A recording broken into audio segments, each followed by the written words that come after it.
আসসালামু আলাইকুম ফ্রেন্ডস। আশা করি আপনারা সবাই ভালো আছেন। আজকে আপনাদের জন্য নিয়ে আসলাম রুই মাছ দিয়ে কুমড়ো বড়ি দিয়ে বেগুনের তরকারি। প্রথমে আমি রুই মাছগুলোতে সামান্য একটু লবণ আর হলুদ মিশিয়ে ভেজে নিব। খুব বেশি লবণ বা হলুদ দেওয়ার প্রয়োজন নাই, হালকা করে মেখে নিয়ে ভাজলেই হবে। এখানে আমি কুমড়ো বড়ি নিয়েছি প্রায় 10টার মতন।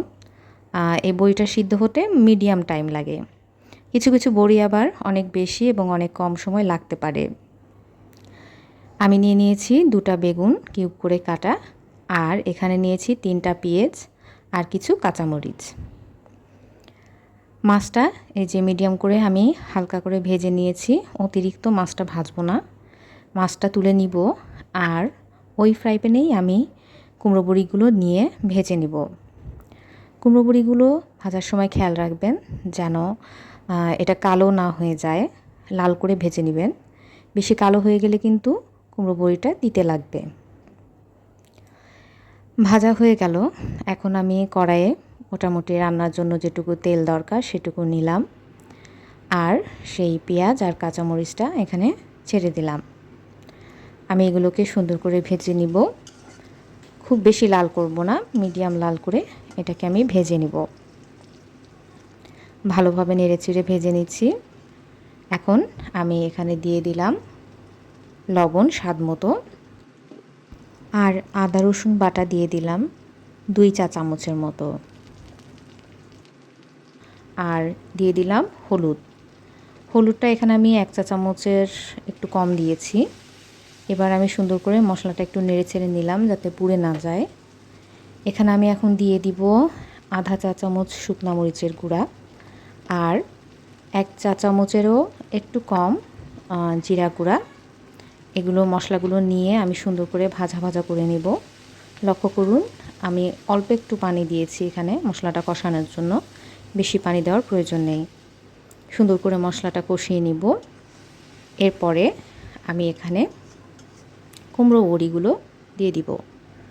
কুমড়ো বড়িটা আমি এই মশলার সাথে সুন্দর করে কষিয়ে নিব। অনেকে কুমড়ো বড়িটা কিন্তু কষায় না। কুমড়ো বড়ি না কষালে কুমড়ো বড়ির একটা যে গন্ধ থাকে সেই গন্ধটা কিন্তু রয়ে যায়, একটা কাঁচা কাঁচা গন্ধ। সেই গন্ধটা কিন্তু ভালো লাগে না। তাই এই কষানোর প্রসেসটা কখনোই মিস করবেন না। কষানোটা ভালো মতো হয়ে গেলে এখানে আমি আরও কিছু পানি দিব বেগুনটা কষানোর জন্য। বেগুনটা হালকা করে না কষিয়ে নিলে কিন্তু এই রান্নাটা মজা হবে না। যখন পানিটা ফুটে আসলো তখনই আমি এখানে বেগুন যেটা কিউব করে কেটেছিলাম সেই বেগুনগুলো দিয়ে দিলাম। এখন সুন্দর করে আমি বেগুনটিকে কষিয়ে নিব। আমার চ্যানেলটিকে সাবস্ক্রাইব করে আমার পাশে থাকবেন। বেগুনটাকে কিন্তু ভালো করে কষিয়ে নিতে হবে। উলট পালট করে সুন্দর করে ভেজে ভেজে কষিয়ে নিলে বেগুনের টেস্টটা অনেক ভালো আসবে।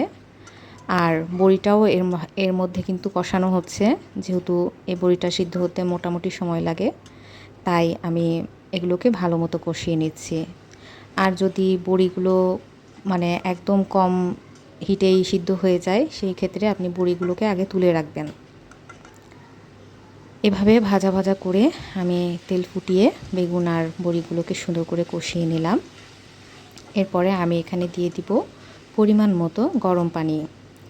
চেষ্টা করবেন অবশ্যই এখানে গরম পানি ব্যবহার করার। গরম পানি ব্যবহার করার কারণটা একটু পরে বলছি।